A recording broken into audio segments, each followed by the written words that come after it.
علماء نے لکھا ہے کسی کو یہ شکوہ ہوتا ہے کہ نماز میں وسوسے بہت ہیں، نماز میں خیالات بہت آتے ہیں، پتہ ہی کوئی نہیں لگتا کہاں کھڑا ہوں، تو فرمایا اس کی بنیادی وجہ یہ ہے کہ جب وضو اور طہارت حاصل کر رہا ہے اس وقت اس کا دھیان کوئی نہیں۔ اگر یہ دھیان ہو جائے کہ اللہ کے دربار میں حاضری ہے،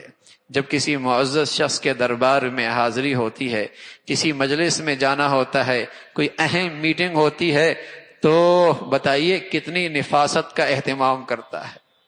کتنی باریکیوں کا خیال رکھتا ہے، فلاں جگہ حاضری ہونی ہے، ہر چیز کا دیکھ لیا جائے، ہاں اہتمام ہوتا ہے۔ تو اللہ کے دربار میں بھی تھوڑا سا اہتمام ہو جائے، بارگاہ خداوندی میں حاضری ہے تو پھر وہاں اہتمام کر کے جاؤ، یہ اہتمام کرنے کی جگہ ہے۔ اس لیے رسول اللہ صلی اللہ علیہ وسلم نے کیا دعا سکھائی ہے کہ جب تم وضو کر لو اور ظاہری طور پہ تم نے صفائی حاصل کر لی تو یوں کہو اللہم اجعلنی من التوابین وجعلنی من المتطہرین وجعلنی من الذین لا خوف علیہم ولا هم یحزنون، اے اللہ مجھے ان لوگوں میں بنا لے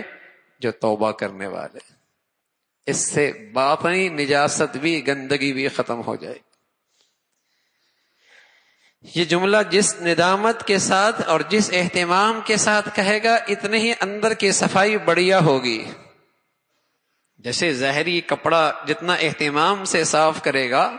اتنی اس کی صفائی ہوگی، اس کی بھی تلقین ہے، کپڑے صاف ہوں، ہاں جسم صاف ہو، بال صاف ہوں، وَثِيَابَكَ فَطَهِرْ وَثِيَابَكَ فَطَهِرْ، آپ کے کپڑے صاف ستھرے ہوں، آپ کے کپڑے صاف ستھرے ہوں۔ تو رسول اللہ صلی اللہ علیہ وسلم نے دعا سکھائی ہے کہ جب تم نے وضو کر لیا اور تمہاری بارگاہ خداوندی میں حاضری ہونے لگی ہے تو ظاہری طہارت بھی ہو گئی، تو باطنی طہارت کا بھی اہتمام کر لو اور یوں کہو اللہم اجعلنی من التوابین وجعلنی من المتطہرین